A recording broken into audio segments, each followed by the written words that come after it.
Natala ang pinakadaghang bagong kaso sa COVID-19 sa General Santos adlawng Lunes. Gawas nga kulang ang supply sa medical oxygen na sinati na usab niini ang limitadong test kits o shortage sa medical health workers. Ani ang report. Miabot sa 144 ka new COVID-19 cases ang natala sa General Santos City ni atong Lunes. Kapin bulan na nga naalaman ang unta sa 100 ang bagong kaso niini. Hinungdan nga napuno na sa pasyente ang COVID-19 referral hospital sa Gensan. Gani ang mga anaa sa waiting list na dugangan sab.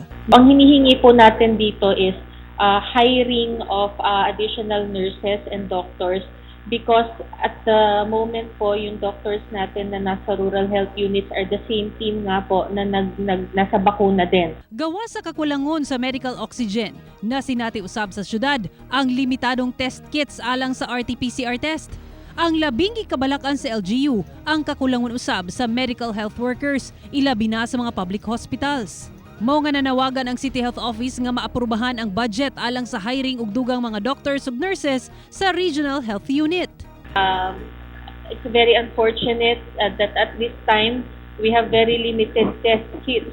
And in fact, our molecular laboratory is already sent a distress signal. They cannot receive laboratory samples for PCR anymore. They only have enough kits to be used for in-house patients. Sa kasamtangan, miabot na sa 1,091 ang COVID-19 active cases sa General Santos City ug dunay kinatibuk ang 11,384 cases ug 379 na ang namatay.